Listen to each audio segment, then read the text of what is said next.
Yes! We're back at it, folks.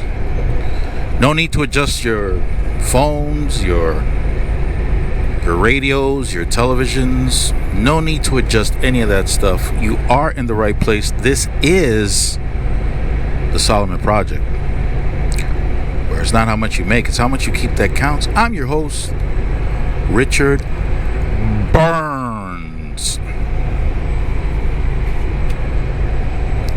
Goodness gracious. You know what?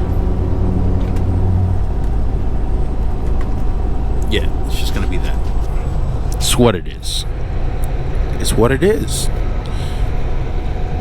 Butter. Y'alls, there's a group of people out here. Y'alls. They don't want people in their financial business. They really don't. They have their reasons. Life has taught them certain lessons. They paid attention to those lessons. They came to a conclusion at some point in time that they were just going to find a solution to this thing that was probably ongoing. I would imagine that it wasn't just one lesson. Most human beings repeat certain things until they finally get it. And they've come to the conclusion that they don't want people in their financial business. I was listening to what seems to me is a motivational speaker, and he touched on something that I disagreed with, and it had to do with a person's appearance. That a person should,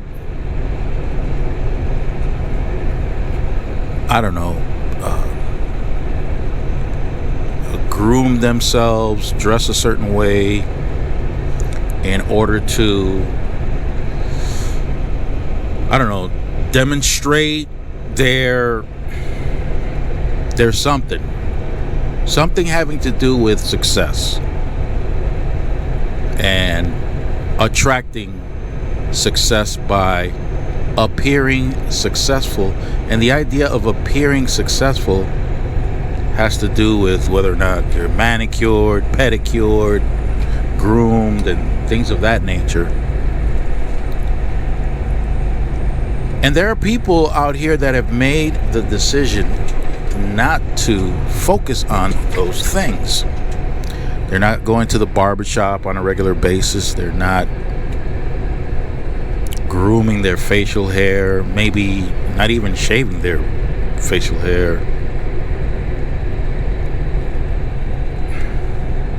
They're just wearing regular clothes, no name brands, because they don't want people in their financial business. They don't want to attract a certain group of people that, how should I say it?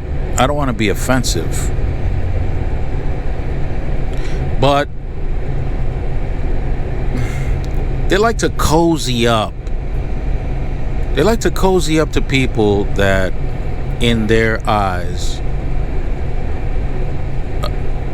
have or are better off financially. They like to cozy up to them.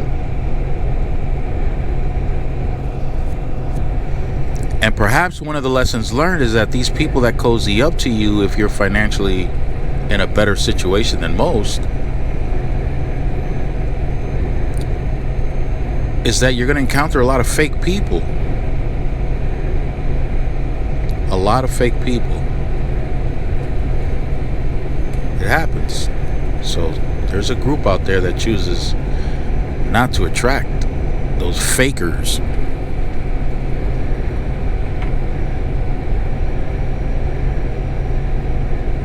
Now, these people got to where they are financially, and understand about 85% of the people that become millionaires didn't come from a place of money like that. They were probably working class, middle class people who made certain changes in their life, who made certain decisions in their life, and are reaping the benefits of those decisions that they made. They're reaping the benefits financially. I don't want you to confuse that group and the transactional folk. I'm going to leave the transactional folk out of this, because transactional people, all they care about is the money. That's all they care about. Money and power, that's it. That's all they care about. They don't care about anything else. But these people that have made decisions, and a lot of those decisions have to do with who's around them or who they decide to be around. These people want to learn. They want to understand how money works. They're not interested in taking anything from anyone, but they want to make sure that the decisions that they make don't make a larger hole in their pocket that they've been experiencing for most of their life up until that moment where they decide, listen, I'm not going to make this hole bigger than what it is. If you don't make the hole bigger than what it is, with time, the amount of money you make will increase. So if you're not making the hole bigger than what it is, that extra money that you're getting is not going through that hole. That extra money can be used for something like investing. The example I've always used was AJ.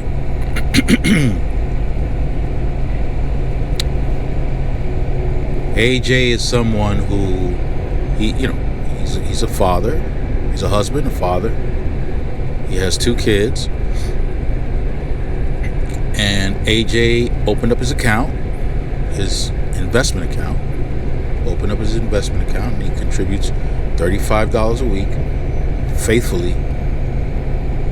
He doesn't touch it. And he's been living off of one sum every week. And when his pay increased, he listened to the advice that was given to him. He did not increase the amount of money he was spending. Instead, he took the increase in pay and kept living on the paycheck he was receiving prior to his increase. And now he tucks away some money comfortably into his investment account. Not a retirement account. This is an individual account. Different, because retirement accounts have certain rules.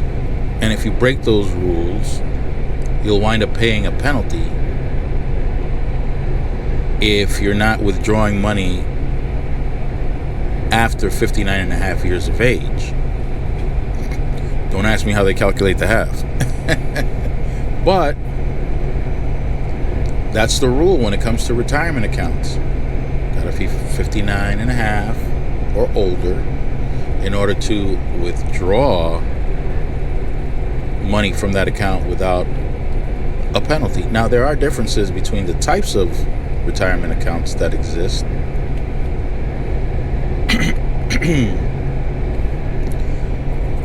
One in particular is much more beneficial than the other as far as taxation is concerned. As fact as penalization is concerned. I'm not going to get into details about that right now, but I do want to return to what I was saying about people who don't want others in their financial business. Some of it can be frustrating at times because there are always people that want to tell you how to live your life,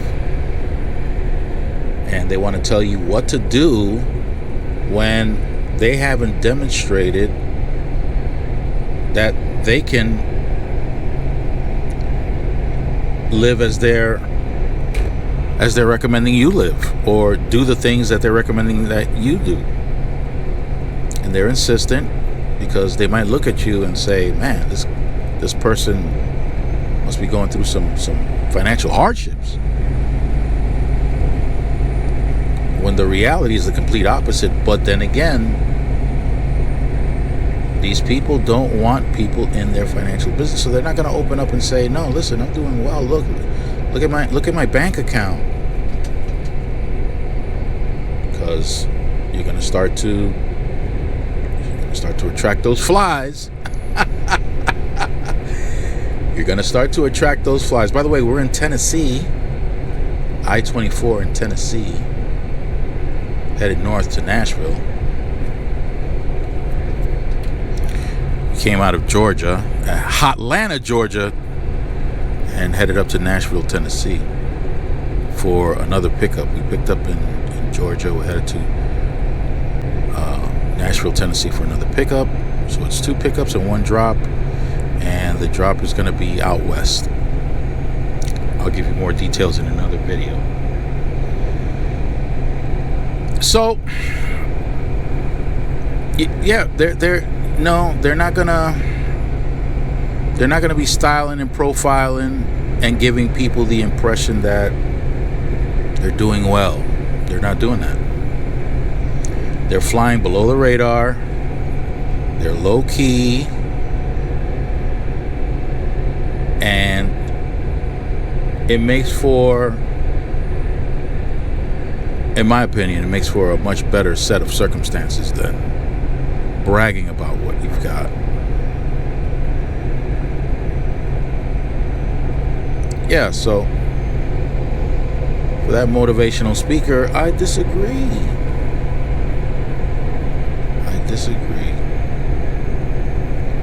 The look of success. That's the look. That's marketing. That's exactly what I want you to be careful about. Marketing and propaganda. It's not easy, especially when you're first starting out as an investor. It's not easy, because everything that you're going to be exposed to has a sales pitch. Everybody's going to want to sell you on something, a device, a fashion statement,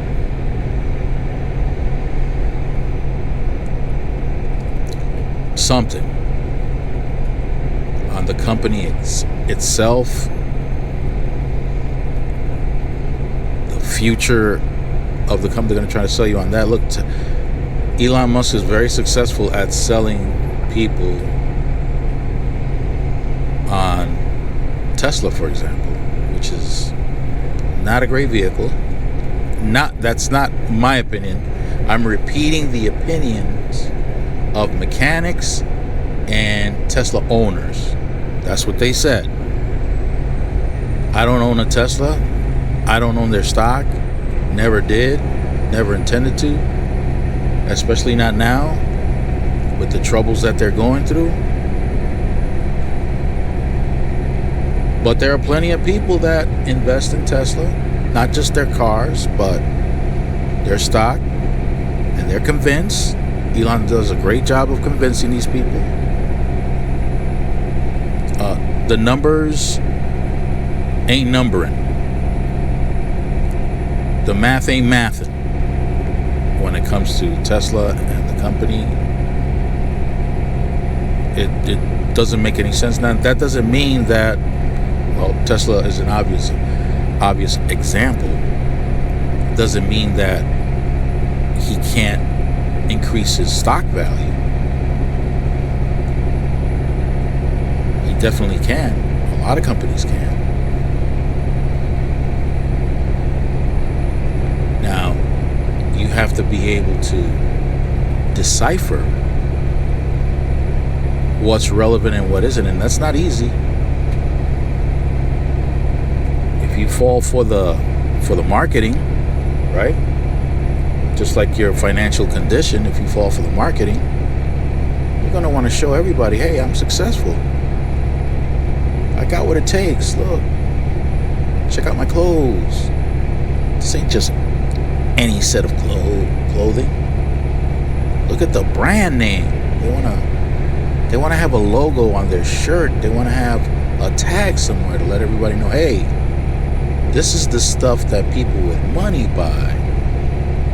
They want to drive a particular car. The car that's going to take them from point A to point B can cost you $8,000, but no, you don't want that, because that's not going to show everybody that you're doing very well financially. No, you don't want that.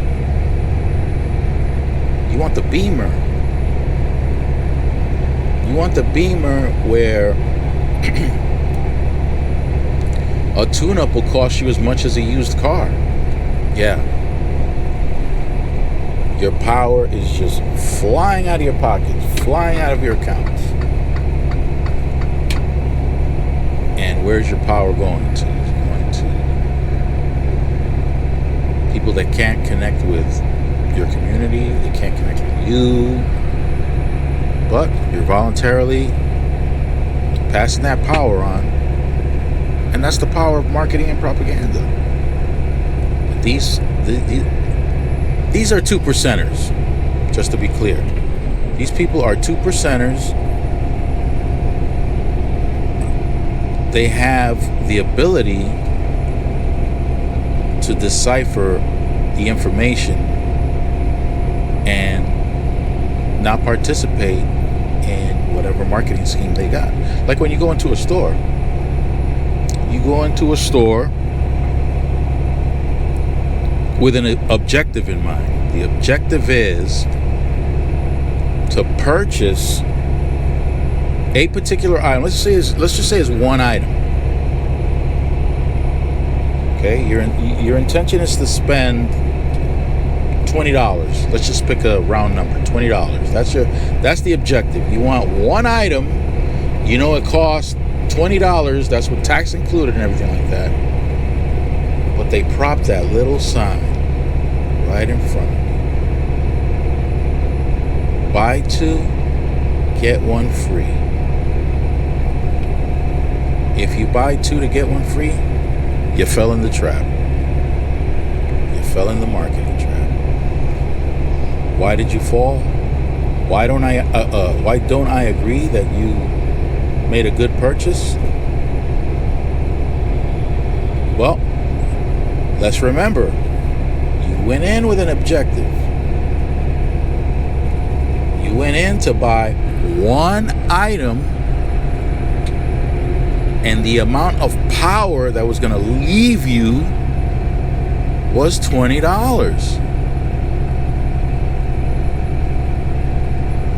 But you wound up spending $40. So an extra $20 was transferred. Your power of $20 was transferred over. An extra $20 was transferred when that wasn't your intention initially. So now you were going to be minus 20, and now you're minus 40. Where's the savings? There's no savings. You transferred more of your power than what you initially intended to transfer. That's the power of marketing. And it goes on. When you go on all these channels, all these financial channels,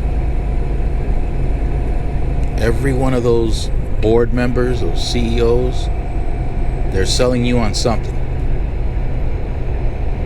It's not to say that what they're selling is all bad, but you You have to be able to decipher, but that takes time. That takes time. So no, the look of success, you could do that if you want to, but like I said, you're going to be attracting I'm not going to say the wrong crowd, but you might be attracting a group of people that will probably serve to be more of a pain than something helpful. So you decide if you're on that path. If you're on that path,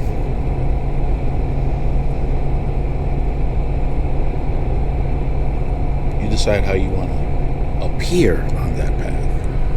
And with that, I say toodaloo, stay fresh, keep it moist, and keep it profitable. Is Kitty here? Is Kitty anywhere? Peace out!